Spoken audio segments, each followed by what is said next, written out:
In chapter 1, verses 17 through 20, we're introduced to Jesus' message. After Jesus appears to John in glory, he speaks. Now, before he speaks, John falls down before him as one dead. We have that kind of response to divine or angelic glory elsewhere in the Old Testament. Ezekiel falls down before God's glory in Ezekiel 1:28. Daniel chapter 10 and verse 9, Daniel falls down before a glorious angel. And as in Daniel 10, the revealer sometimes reaches out or tells the person, go stand up on your feet, don't be afraid. Well, that's what he does here, and then he gives his message. In verse 17, Jesus begins, I am the first and the last. Have we heard that before anywhere else in Revelation chapter 1? Remember, God is the Alpha and the Omega, the beginning and the ending. That's a divine title going back to Isaiah. It's used in Revelation chapter 1 for clearly God, in that context, apparently God the Father.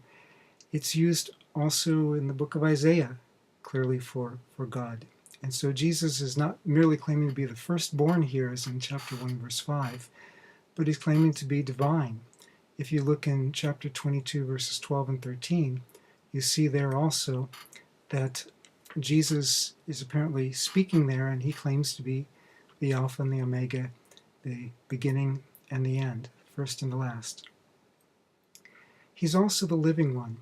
The living one was often a title for God in Jewish circles, but in this connection, it's also related to the fact that Jesus is risen, as he goes on to say that he was dead, but now he's alive, and he holds the keys of death and Hades. What does that mean? When Greeks would speak of dying, sometimes they would speak of coming down to the house of Hades, or simply going to Hades. And they also often spoke of Hades having gates. People would come down to the gates of Hades. Well, in the Old Testament, sometimes it speaks of the gates of Sheol, the gates of the realm of the dead, and people would come down to those gates.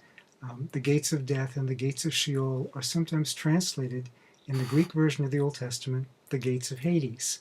So the gates of death and Hades just means that's the entrance to the realm of the dead.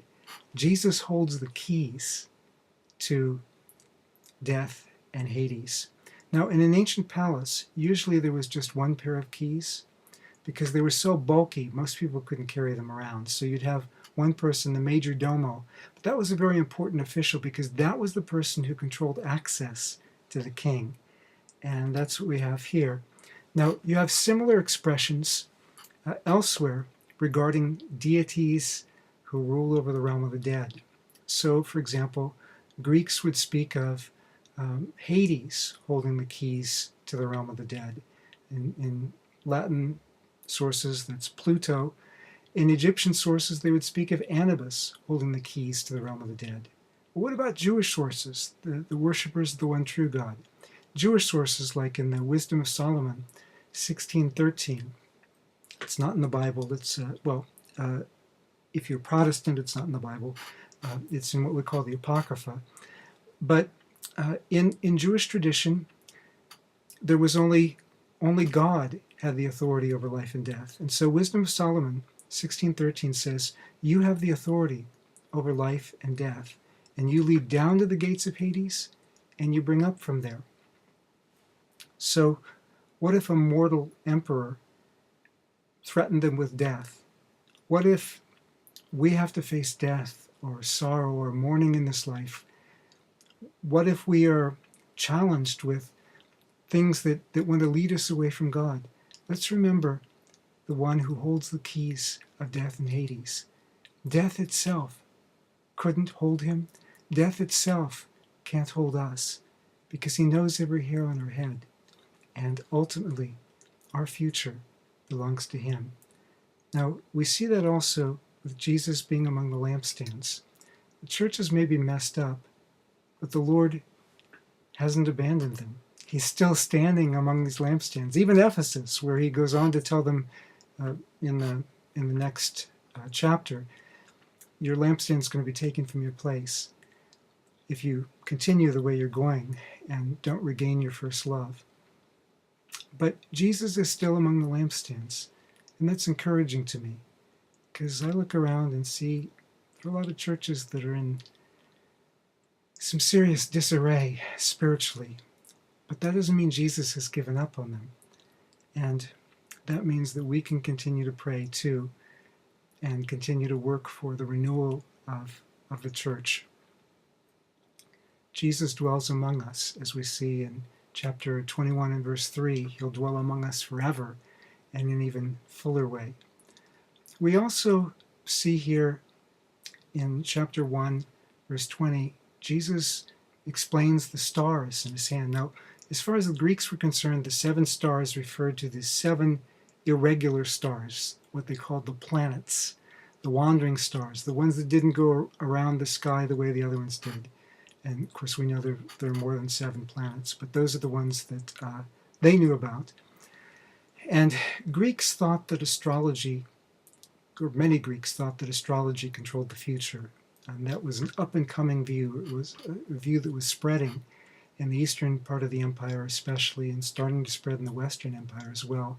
Came from the east, was considered the science of the day. And even many Jewish people believed, well, okay, the stars can predict the future at least. They can't control it. We're not under fate as Jewish people, but maybe the Gentiles are. Maybe it does predict their future, and so on. But Jews didn't see the stars as divine, as some Gentiles did. They saw them as angels. But notice, it's not fate here. And in the case of these guardian angels of the churches, just like we have guardian angels of individuals, probably in Matthew 18:10 and in Hebrews chapter 1, just as these churches, they have guardian angels, but the future of these churches is in Jesus' hands. The stars are in Jesus' hands. And we should take encouragement from that too, because it's not some impersonal fate that controls our destiny. The churches are called, summoned to obey the Lord, but he's also at work among the churches, and he's at work in us, and he hasn't given up on us, and we should stay faithful and trust him to continue transforming us into the image of Christ.